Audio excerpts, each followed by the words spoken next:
क्या प्राचीन काल में रोबोट हुआ करते थे?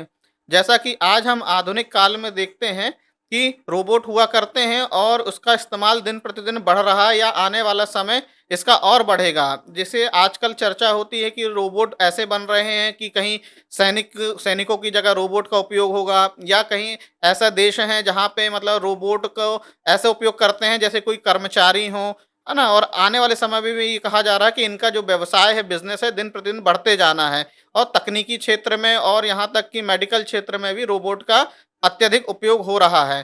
तो एक प्रश्न ये उठता है कि ये रोबोट जो है क्या आधुनिक ही आविष्कार है? क्या ये आज का आविष्कार है?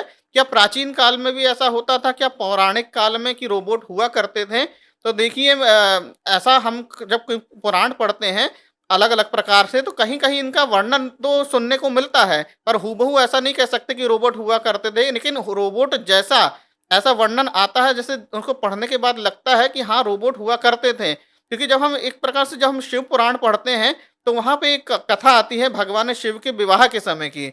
जब भगवान शिव का विवाह हो रहा था और भगवान शिव अपनी बारात लेके हिमालय की ओर जा रहे थे, तो वहाँ पे ये बताया जाता है कि विश्वकर्मा जो है देवताओं के शिल्पी माने जाते हैं। विश्वकर्मा, उन्होंने ऐसी-ऐसी मतलब मूर्तियों का आविष्कार किया था, ऐसी-ऐसी मूर्तियाँ बनाई थी, ऐसे-ऐसे भवन बनाए थे कि ऐसा लगता था कि वो जीवंत हो।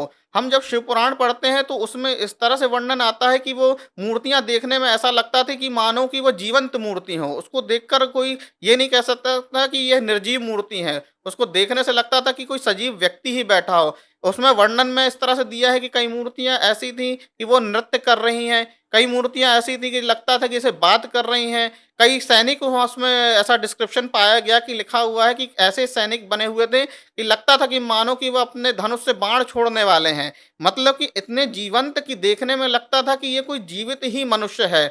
और कहीं जहाँ पशु-पक्षी का भी ऐसा चित्रण किया जाता था कि लगता था कि ये सारा का सारा ओरिजिनल है। लगता था कि जैसे कि कोई पक्षी जल में पानी पी रहा है, कोई हवा में उड़ रहा है, मतलब तो ऐसा लगता है इनको पढ़ के कि कहीं न कहीं प्राचीन काल में भी यह विद्या थी, जो आधुनिक काल में हमारे यहाँ जिसको हम कहते हैं कि रोबोट होते हैं। तो इनको पढ़ने के बाद ऐसा लगता है कि हाँ, प्राचीन काल में भी रोबोट हुआ करते थे और लोगों को उसकी जानकारी हुआ करती थी। ये कोई नई तकनीकी नहीं है या कोई नया आविष्कार नहीं है। कहीं न कहीं हमारी प्राचीन काल की जो प्रणाली है या उस समय का जो तकनीक है, वो बहुत विकसित हुआ करता था।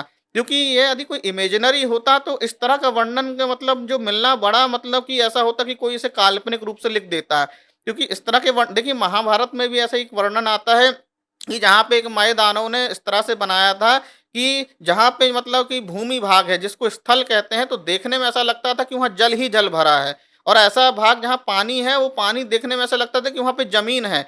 कहने का मतलब है कि वो इतनी विकसित प्रणाली उनके पास हुआ करती थी कि इस तरह के वो चित्र विचित्र चीज़ों का निर्माण कर लिया करते थे और इस तरह से मतलब कि मूर्तियाँ बना लेते थे कि देखने से लगता था कि ये तो कोई जीवित ही है।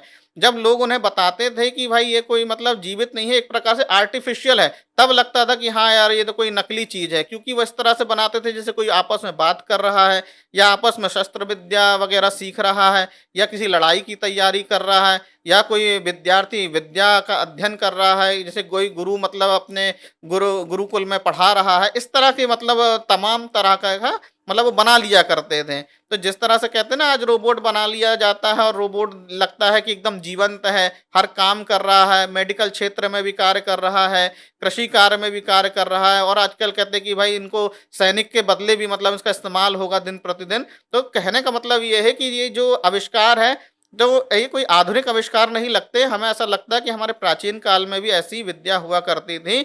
हाँ, अब ये कह सकते हैं कि ये बीच में कहीं ये जो है विद्या उनकी ये तकनीक कहीं न कहीं लुप्त हो गई होगी, परंतु आधुनिक काल में फिर इस विद्या का उपयोग किया जा रहा है। तो पढ़ने के बाद तो ऐसा ही लगता है कि प्राचीन काल में रोबोट हुआ करते थे।